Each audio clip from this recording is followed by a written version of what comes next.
good afternoon. Yes, I'm Ann Rockline from the Publications Department at the Clark Art Institute. I'm delighted to present today. I wanted to thank everyone from Mupudig and everyone to be here for this opportunity, and I'm really looking forward to your feedback. Just a quick introduction. The Clark is a medium-sized art museum and research institute in Williamstown, Massachusetts. We're part of the Western Mass and Berkshire region cultural sector, and if you've never been to visit, please come visit. Our publications department has 2 full-time staff and 2 part-time staff for a full-time equivalency of 3.2 positions. We work on collection catalogs like those here, also exhibition catalogs. We have 2 book series that we develop out of conferences, and we work on all gallery materials, both print and digital. We also create the annual Journal of the Clark, which is a magazine we launched in the year 2000. It's an 8.5 by 11 print magazine, typically about 48 pages. We print about 4,000 copies and mail around 3,000 to members and other constituents. It's not academic, but more informational with articles about current and upcoming exhibitions, programs, initiatives. It's probably the most newsy thing that our department works on. And today my presentation is about the pretty basic or fundamental step of just going from print only to offering a concurrent enhanced PDF version. So why did we do this? In the spring of 2020, we were feeling the tremendous and collective pressure, I think that we all did, to offer more content through digital pathways when our museum closed. Specifically, our research program wanted to create a new podcast and offer a corresponding digital newsletter. Our advancement department wanted to offer enhanced PDF versions of our annual reports. Here in publications, we wanted to share gallery didactics since we had shows that were open that people couldn't visit. We were interested in potentially sharing catalog excerpts, but we decided to start with a focus on the annual journal because it's a really discrete, standalone project that would be a good test case. So our goal, we really didn't have any tool other than sharing static PDFs on our website, but we wanted to just offer more than that. We wanted wider access that wasn't based on being able to visit in person, and we wanted materials that could go beyond text and images and include sound and video. We also wanted something that wasn't clunky, but sleek and cool and would look great.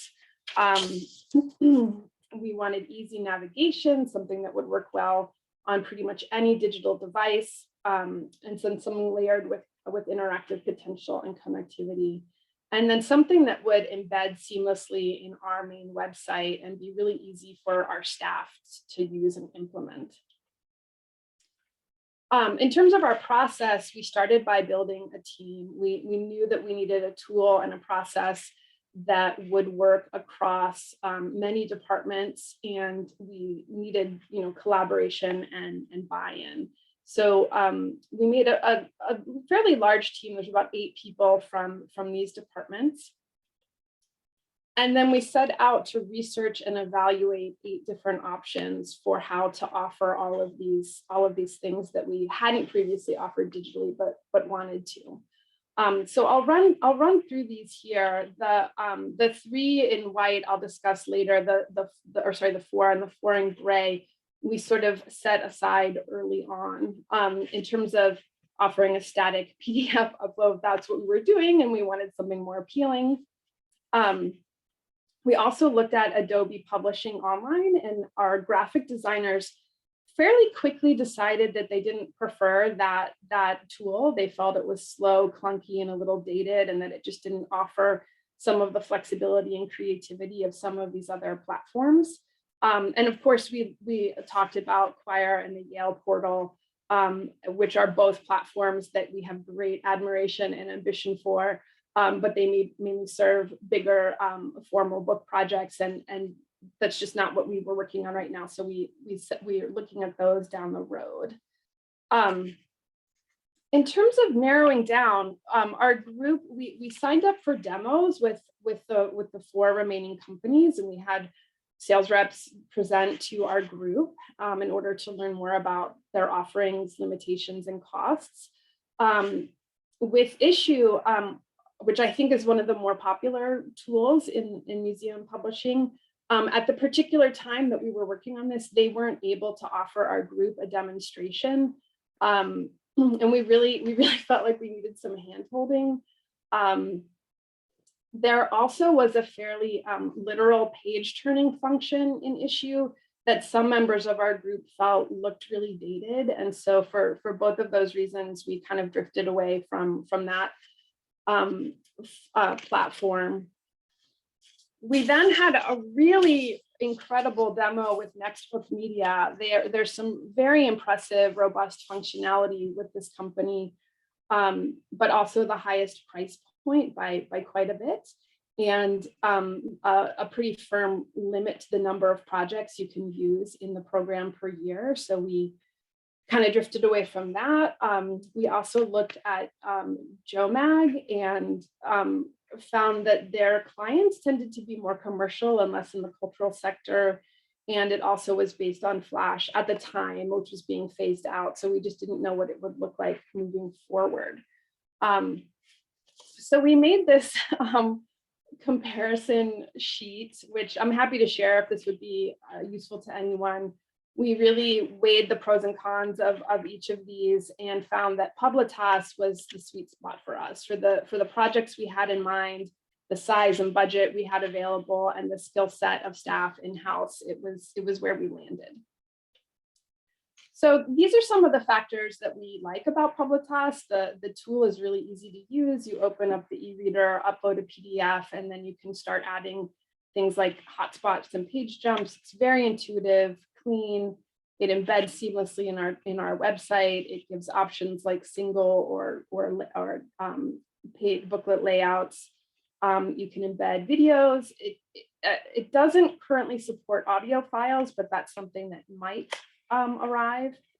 You can search within the PDF.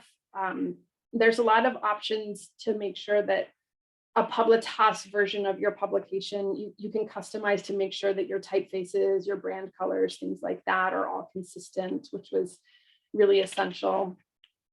It's responsive across all digital devices.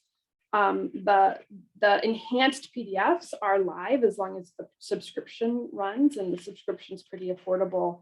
And then we retain the copyright of all the works in the platform, which was somehow a little unclear, at least with one of the other platforms. So we were really looking for a way to build better engagement, and Publitas gave us that. So I'm going to switch briefly here over to our website. This is the publications landing page on our site, and here under new is our volume 21. It opens and this is the Publitas enhanced PDF, and it has this page slide function rather than a page turn, which was, I don't know, somehow critical to our graphic designers. Here on the contents page, all of the articles offer a page jump if you link them. Moving into the publication itself, anywhere that we have an exhibition image, we've linked this to the microsite of the particular exhibition. I'm going to jump ahead here to, let's see, this article is about just new ways we were offering programs and content when we were closed, and anything that had an event links back to the event page where you could see old information, or for future events, these can link to current event pages and tickets and things like that. This should be a live video link. For some reason, it's broken, which I'm sure is user error on my part, but we'll figure that out. for this was linking to a video of a previous event. This is an article on the new podcast from our research program. And here at the end, we can't directly embed audio files, but we've linked to the website that includes the audio files. This is an article about a transcription project that our library did. And in all of the images here, we have linked to the library record. So if you're curious about this particular book, you can click here and go right to the library record or even to the high-res images from these resources. On our recent acquisitions pages, all of these link to our collections database if you want, complete information about the works. Likewise, in our upcoming exhibitions, these link to the microsites, and down here where we have catalogs that accompany exhibitions, these link to the Yale University Press distribution pages for the books. And kind of wrapping up the fly through here, we have a link to the cover image information. So jumping, that was it in a nutshell. And jumping back here, let's see. I guess, so this wasn't really meant to be like a best practices or something, more just an overview of the process that we've gone through. One result that we know of is that the last time we offered a static PDF in the year that it was up, it got 17 views. In the year that we've had the Publitas version of the enhanced PDF, it got 10 times that many views, and we haven't even promoted it yet. So that's pretty great. It's funny. I mean, at this point, I feel like we've had a lot of meetings and done a lot of work to arrive at the pretty simple place of just creating an enhanced PDF, but the whole process is helping us feel well poised, well positioned for taking on maybe more complex projects, more sophisticated digital publications, and it's given us some confidence to go beyond scratching the surface of this tool. So it's, it feels to me like a nice cross between a print publication and a website, and it's a really handy sweet spot. And now that we've gone through the cycle once, we're thinking ahead to future content. So for example, on this screen, the image in the lower right, this year, for the first time, we hired an illustrator. We commissioned an illustrator to come to the Clark and experience the museum for the day. And she created this sort of travel illustration. And so moving forward, we can link to the collection images in the image. Here we could link to the menu at the cafe. And then here we could, the Publitas platform actually has some really robust features for offering online catalogs. So linking to the store is a good possibility. So yeah, that's basically in a nutshell the process we've gone through over the last year. I hope that some of this is interesting or beneficial and maybe save some other institutions some time, but we did so much work on this at the beginning. There was we were all kind of clamoring for this tool, and that's kind of cooled a little bit. So we haven't done as much promotion on it yet, and would just love to hear suggestions for next steps or any other feedback. So yeah, thank you. And thanks so much for that. So we do have a couple of questions that are coming in from the chat already. Anyone else who wants to add questions, please do throw them in the chat. But as Anne said, we're also opening up the floor for people who have suggestions. If you want to fling out ideas, Anne's indicated that that sort of feedback and discussion would be welcome. So please do feel free to share that. We have a couple of questions here from Tiffany. How often is the magazine produced, Dan?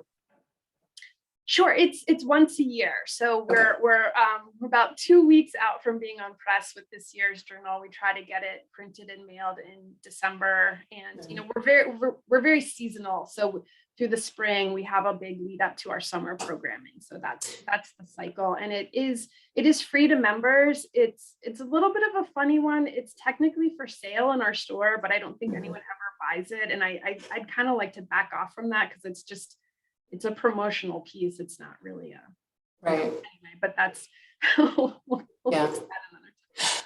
A different webinar. Right. Yeah. So is the PDF that the enhanced PDF that you just showed us, is that actually, that's the volume that is going on press now? Or No, it's last year's. That's the one we did last year. Got it. The one that we're doing this year, we haven't completed proofreading on the print version yet. And so once that's final, we take that last PDF, and it's not very much time to add all of it. It's pretty it's pretty intuitive, the process. That's great. Question from Lauren. How does the system of uploading a PDF and then enhancing it work with Publitas? I mean, would it work well with doing this with existing PDFs or older content in the backlist? That is a great question. I don't know why it wouldn't work with any PDF, but I think one of the reasons that we gravitated toward this tool is that I'm not like a technical guru. So we're using the Research Institute newsletter with the tool, the Clark Journal. One of the books that we do with our education team from their conference, we'll put that in, and we haven't had a problem yet with anything. We haven't gone back in time yet. We're just kind of going with projects that we're making now and going forward. But looking backward could be another.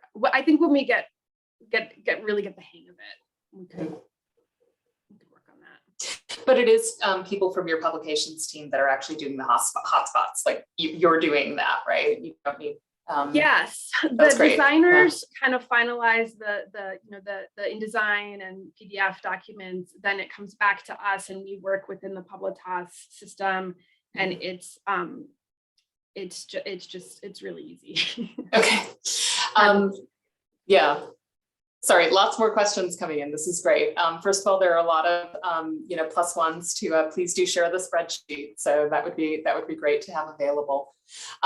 Question from Katie: can you talk about the workflows? I assume you're making the print version and then optimizing it in Publitas, or are there more significant content differences? How do you envision editors and designers working with this, knowing that it's part of the ecosystem now for future publications? Sure. From the publications, and it's only happened after a print process so far. That's, and we want there to be fairly strict version, the print version and the digital version would look exactly the same with just the enhancement to the connectivity. Our other departments around the institution are like the newsletter from the research program is just born digital. It's not printed, so it only exists in that form. And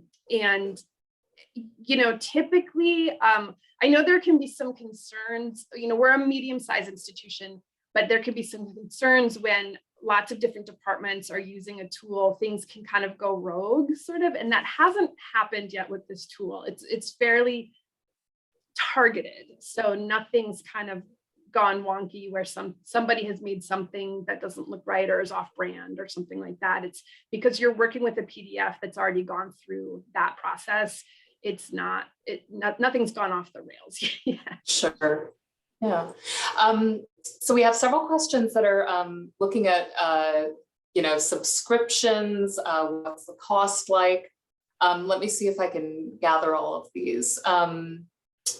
We have what happens to your content if you stop a subscription. I think people might be interested to hear what the actual cost of the subscription is, because I understand that was quite modest. And on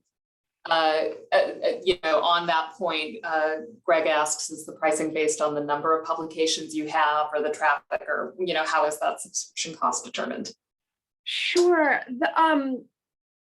I believe it's $29 a month for the entry level plan, which is the one we're using, and that's been sufficient. That I think there's maybe 3 higher plans. It is a subscription-based service. So while you're subscribed, your files are live. If you unsubscribe, you would just go back to posting a static PDF, which if we had to would be fine. So that would be a loss, but the subscription, I think this was a good way to dip our toe because the cost was fairly minimal. I think we're at the $29 a month plan, but of course I haven't checked their prices recently. One of the other things we liked about Publitas is that they offered the biggest nonprofit discount. I think to cultural institutions, it's a 50% discount over their rates to commercial enterprises, which, they just, we saw other museums in their ecosystem, and it felt like they were being pretty responsive to our sector, which was nice and manageable. Great, thanks.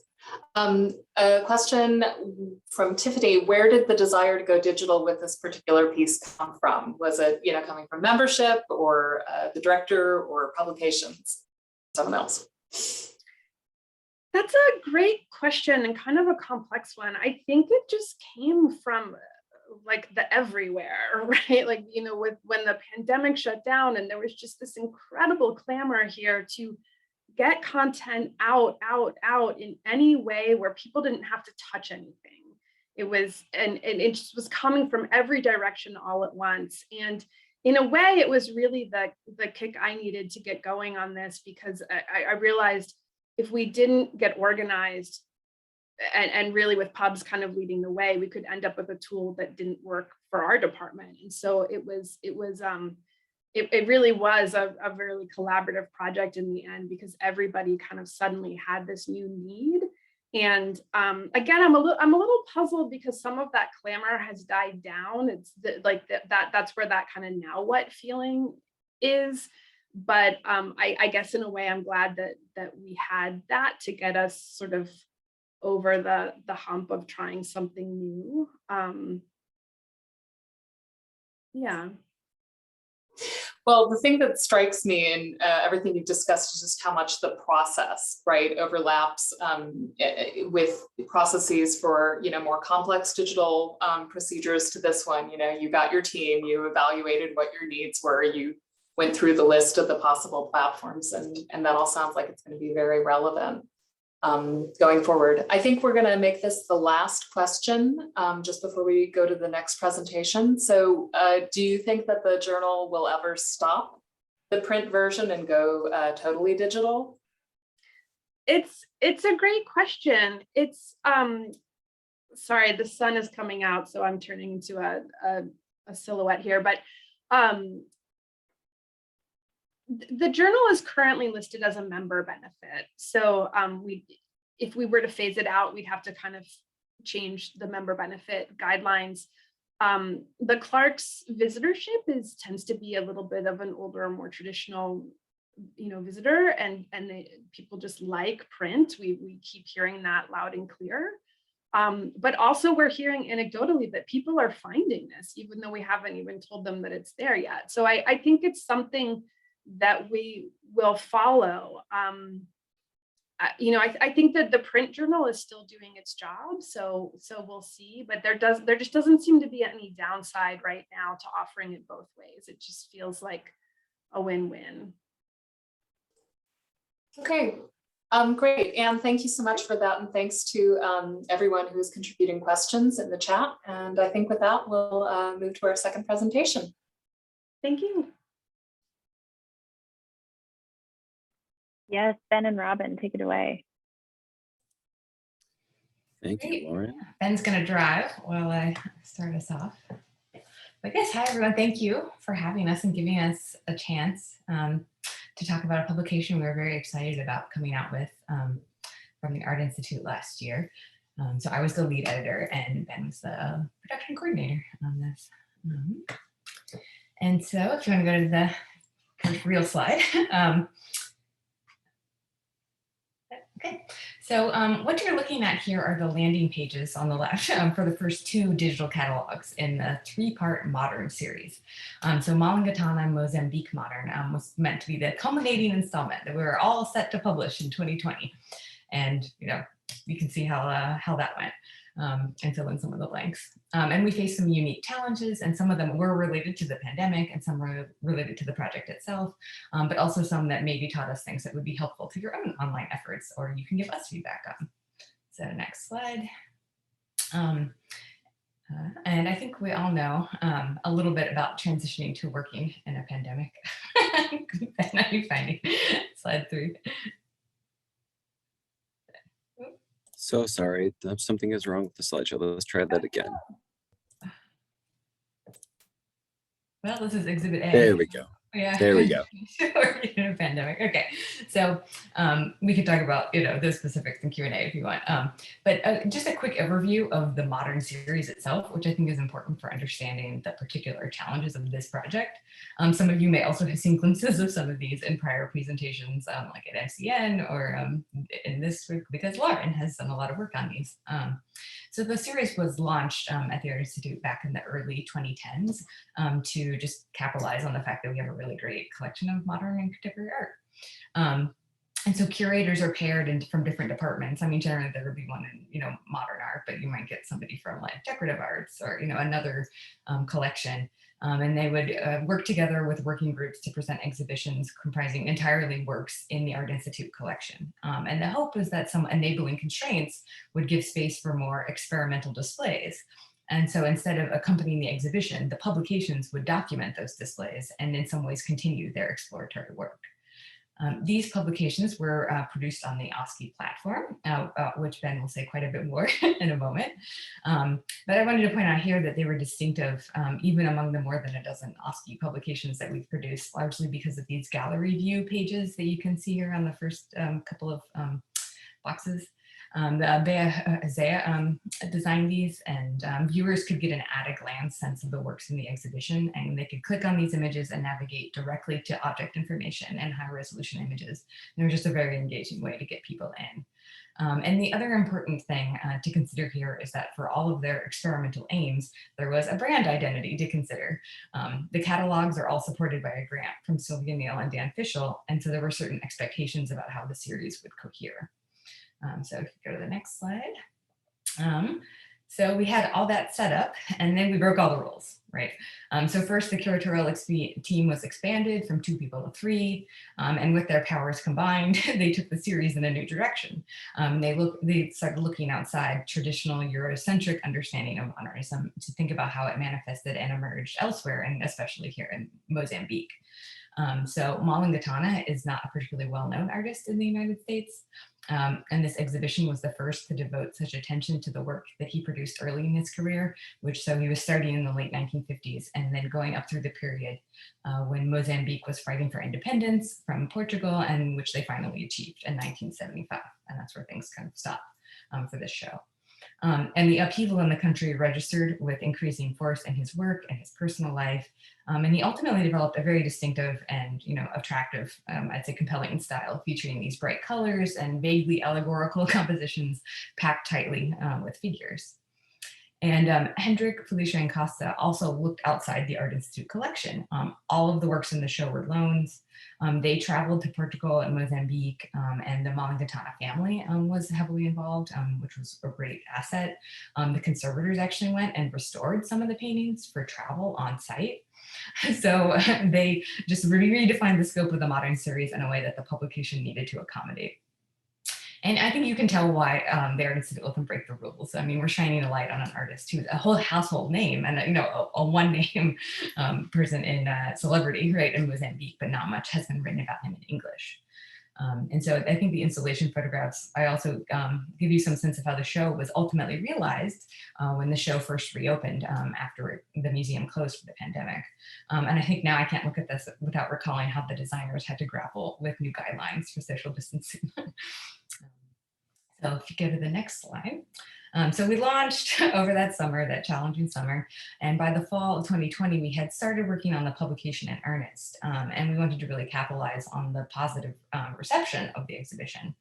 And in terms of contents, we ended up with something that was actually more like a conventional print exhibition catalog. Even as, given the digital format, it was also totally unlike a print publication, right? So we had essays from the curators and from conservators and from an expert, and what it amounted to a plate section. So if you go to the next slide, you can see a little bit more of this. This is just, I hope you all go and look at this afterwards, because we're quite proud of it. But I think it also shows how a lot of space was given to documenting the exhibition itself, and doing what a lot of museums were doing, right, during the pandemic, trying to replicate the feel of being in the exhibition. So there's a video tour that's narrated with some archival audio from Malangatana. So next slide, where I just kind of wanted to share my experience as the lead editor on this project. I had edited Go, the previous iteration. I had some sense of how things had gone before, had other access to manuscript to build off of. And this is just a quick rundown of some of the challenges I experienced moving from a print publication to a digital one. I think a lot of this will be familiar to you who have also done that sort of like transition. We all know that exhibition catalogs are particular kinds of books, right, in terms of how they treat images, but there's also a challenge in adapting a sort of sometimes para-academic text to the great leveler, right, that is the web. In particular, we all know that the web wasn't designed for a 7,000 word essay, but here we are. We did our best to make that work. And some of these challenges are, of course, opportunities, right? We wanted to utilize hyperlinking and facilitate accessibility. So this meant that we could do, add things like alt text and closed captioning to the video tours and as part of the whole experience. And next slide. Again, I'm just speaking from my own part of the process here, but I want to acknowledge the administrative overhead of managing the volume editors in this scenario. Although we often have to negotiate differences of opinion when we're making print books. I think, right, this is harks back to what Anne was just saying about you have to know what your audience is expecting and what they think about print versus digital. I mean, that applies to curators as well. And in this case, we were designing the plane as we flew it. So the volumes had a sense that some things were bespoke to some extent, but not necessarily a clear sense of those limits. And, they already had been breaking boundaries. So we kind of, had to grapple with all of that. And in the next slide. And so what you really want to know is, okay, how did we solve these problems and what did we learn that might be useful to you? So first, just mechanically, just having a clear picture of the actual materials needed will be hugely helpful. Now I'll know better next time what we are going to need.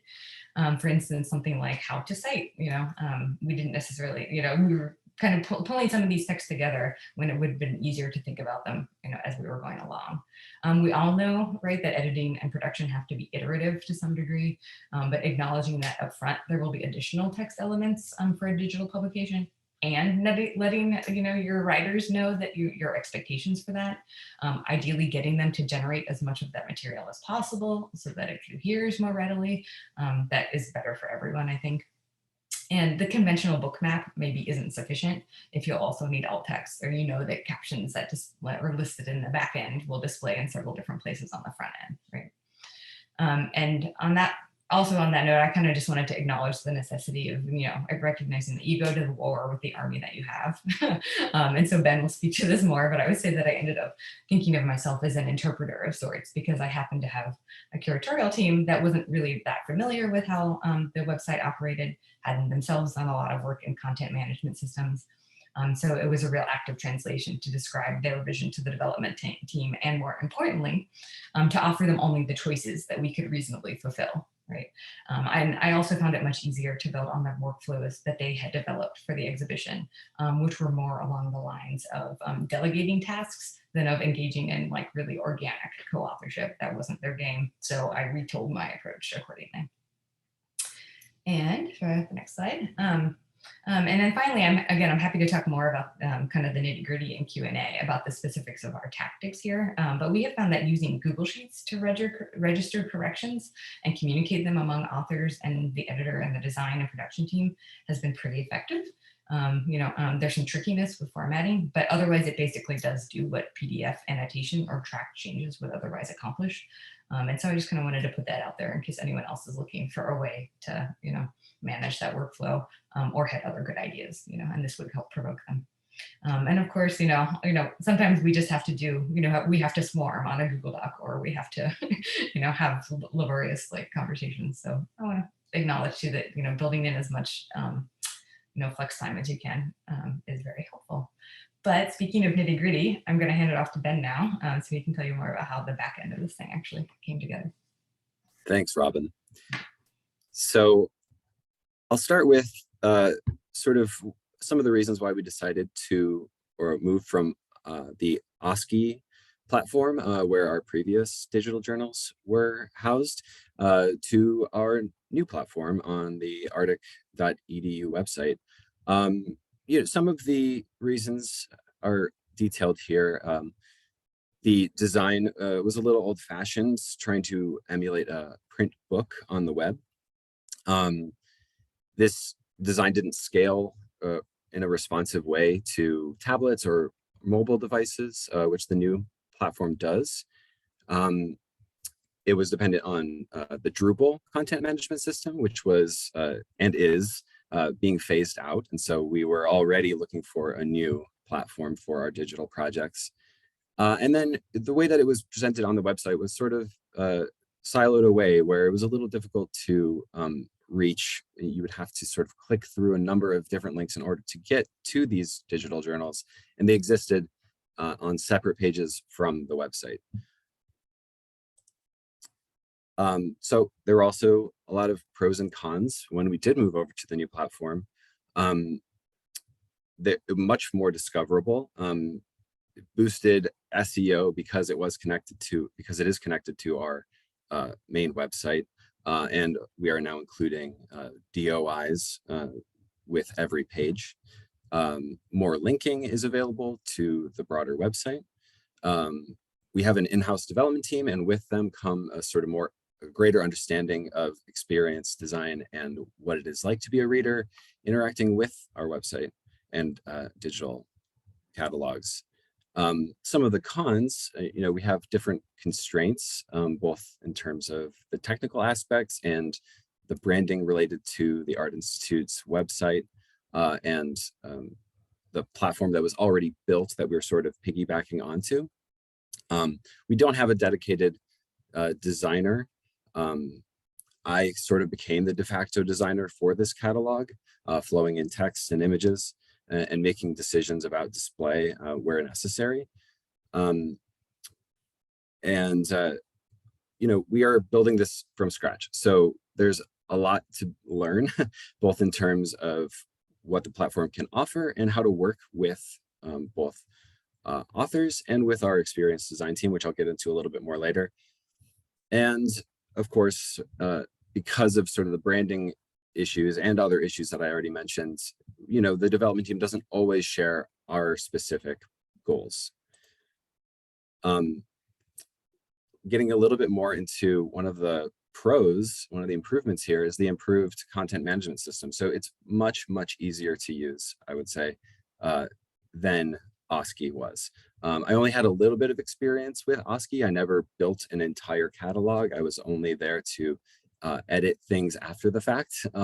But what you can see on the right-hand side here are comparisons of the first two pages that you see when you open up the two different platforms. So on the left column is just a portion of the Whistler Lithographs digital catalog. And as you can see, it's very lengthy and not exactly easy to sort of scan through and really sort of see the entire picture of. Whereas on the right-hand side there, you see a lot simpler formatting, a lot easier to navigate through the page and into other sections of the book, which I'll show in a moment too. One really important thing, very small but very important, is that it's very easy to save. At the bottom of the page here, you can see this green status window. This is a window that actually is pinned to that spot wherever you are on the page. And so you simply click the save button and that's it. With OSCI, you had to change text formats back and forth before saving and scroll up and down to different parts of the page in order to do so. It's a small thing, but it really adds an extra level of assurance and really sort of simplifies the process. This is an example of the sort of table of contents as they exist on the two sites. So on the left-hand side, you can see, again, very simple, very straightforward. Click and drag to change the order of these sections of the book. Click the green button to add a new one. Again, I don't know all the ins and outs of how this is done on OSCI, but as you can see, it's a little more complicated. As far as I know, it was not exactly easy to just change the order or delete or add sections. You had to have a very clear idea of what the book map was before going into building the catalog. And again, I'm only showing a section of a page that was just one of many pages that represented the whole book map. So it just became a lot more cumbersome to navigate through. And then actually creating content is, again, much simpler. I'll have more examples later of what that looked like on OSCI in later slides, but here you can see on the Arctic site, we have very straightforward in terms of what every section is. Adding different content to the section is extremely simple. And again, it's simply a matter of clicking and dragging in order to reorder things. Saves a huge amount of time and just makes everyone's life a little bit easier.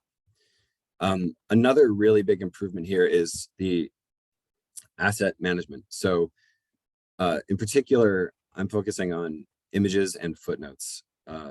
In OSCI, you had to create a footnote or an image as a sort of separate asset. And then that image or footnote would receive a essentially code within brackets, which then you copied and pasted into your text, which is sort of what you would see or what you're seeing on the far right here. The entire content of the page is included in that body text. And so there's a lot of finding on the page, a lot of searching for where those tags are for those codes and or for those footnotes and figures. And with the new site, we just have a simple media library. That is the same media library shared by the entire site, but it's very easy to use.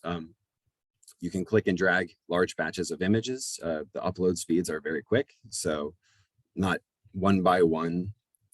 And you can create tags for these images so that you can quickly access your files, your images for your project, and hide everything else on the site. And this is also where alt text for screen readers is included. Image design, I think, it's not necessarily an improvement, but I do think it just presents new challenges because we are now looking at a design that is focused on a single scroll page. We opted for a long scroll as opposed to pagination. And so we have only a few options in terms of image display. And here are a few of them. So, at the top here, we have a couple of images displayed within a gallery display. Normal images have just a few different options, what is called small, medium, and large. Large being the size of the entire right column of the page with its caption beneath, small being with the width of the text with its caption beneath, and then a medium is width of the text with its caption to the side. So a little limited, and as I'm building these pages, what my main concern is just a nice flow. I don't want to have too many images stacked on top of each other and disrupting the flow of the actual text. And there are also some familiar and new tools for displaying images, such as image zoom, of course. This is something that OSCI had, but there's a carousel display where you can display a number of images together and slide back and forth. and a 360 image viewer, and a slider so that you can compare images, or you can add conservator notes on top of images and compare those to one another. One of the bigger challenges or just newer challenges is working with our experienced design team. Obviously, they don't just work on our projects, they work on the entire website. And so working with them has become a kind of exercise in balancing expectations between our department and theirs. Obviously, compromises have to be made. We're still trying to learn, basically, as we work with XD, which requests are worth advocating for and which we need to let go because they go counter to other designs or other features that already are in use on the website. And we've found that it's very useful to really get on the experienced design team's level. Basically, we have regular meetings with XD during which we sort of keep them up to date on our projects and some of our development wish lists. And we follow their schedule. They work in sprints, and so we pay attention to when these sprints are going to happen, and we try to time our requests to their schedule. And now I just have a few kind of little case studies to show working with XD how sometimes we win some, sometimes we lose some, basically, in terms of the compromise. The first one is linking. One of our curators, while working on this project, had it in her mind that it would be very simple to simply link from her essay to this section on the plates page, the works in the exhibition page, which seems, doable, but unfortunately wasn't. And so in this case, we did not end up linking, but instead added a couple of comparative figures to the plate section. This is the only time we've done it in the plate section, in order to sort of reflect some of the actual exhibition design. These were images on the wall in the exhibition, but also to create, the point that the curator thought could be solved with the link. I do sort of think of this as something that could be revisited with XD in the future in terms of linking directly to images. But it is a conversation that we're still having in terms of whether or not that works with user design. My second little case study here is the labeling of figures and cats. In OSCE, the figures were numbered automatically based on their location within the text. And we thought this would be a simple translation to do the same thing over here on the arctic.edu site. However, when we decided that this was the case, XD didn't realize that we needed both figs and cats. So everything was either labeled figs or cats, and those were our options. There was the potential to split that and to treat different pages labeling of images differently. But because we know that there will be cases in the future where we might have to have a custom option, we opted for a manual labeling of caption titles. So essentially, XD just created a caption title field for us to fill out, and we now do that by hand. And then there's another issue that came up during the development of the catalog of attributions. Basically, a essay had a quote at the beginning of the text, and in the quote module on the back end, there was a quote text field and an attribution field. The attribution field required italicized text. However, it didn't have that available. And so this was something that our development team did actually do for us very kindly. Simply adding the italics to the attribution field allowed us to italicize title in a note. It's a very simple thing, but it just sort of goes to show how, you know, these little issues will continue to come up. And as we work with XD, I think we'll continue to iterate and improve upon the platform. Thank you so much.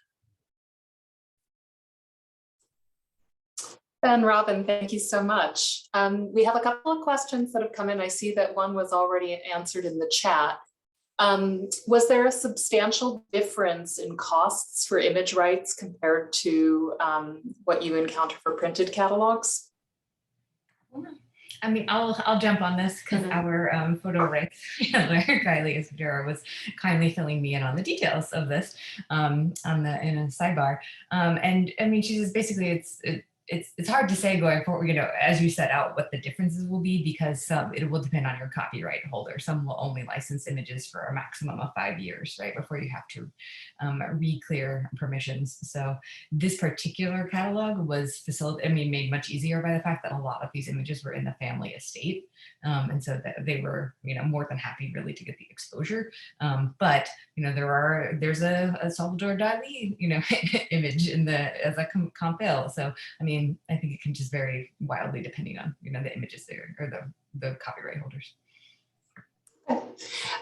Question from Greg. What is your long-term plan for maintaining the books and making sure that the publications remain available for as long as possible?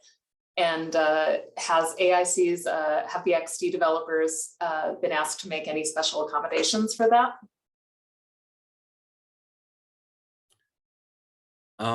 I'm not actually sure if I know the answer to this question. Perhaps Lauren Macholm could answer something. Hey, yeah, I can jump in on this one. So we really thought, as we looked at the possibilities for moving away from the OPSI toolkit, that working with our development team on site and working with our website as a platform was sort of the most sustainable way to do it. And this has to do with just having the content that is our catalog speak to the content that is our website, and the expectation that as we go forward, that content will get updated and migrated, and will sort of like live alongside the rest of the content of the website, which like the institution is not going to let like fall by the wayside. And it just speaks more clearly to the rest of what's being done here on site. We also did make sure to prioritize really good PDFs. And that was something that the website didn't feature before, but you know, we've heard this in our digital catalog study and from people all the time who access our catalogs, that they really want good PDF versions. They want like a static version of it for themselves or just like for posterity. And so we've made sure that we have really good PDFs. So that was one of our like requirements when we moved over in terms of, you know, what's necessary for a digital scholarly catalog with the website. Okay, I'm just keeping an eyeball on the chat to see if anything else is coming in. Looks like I'll jump in with just one last question, which is that you had said that you were, oh, no, wait, I'm gonna lie. We're gonna go to Karina's question. Is there any relationship between the exhibition wall label text and text that's available in the catalog? Are you offering web labels for most objects? Yeah, I mean, the relationship is basically one-to-one. I mean, we had access to that manuscript, and I mean, in that respect, what you see in the section that's called Works in the Exhibition is, you know, replicating the experience of being the exhibition, both in terms of the ordering of the images and, you know, the only thing we did to the text was make sure that they weren't referring to a nearby image that, you know, or a nearby work that physically was referenced. But yeah, I mean, so it's a great, you know, preservation tool, I think, in that respect. Great, thank you. And thanks everyone. That actually brings us to the close of the hour. We want to thank our presenters for doing a great job and sharing really interesting presentations today. We want to thank all of you for being here and joining us.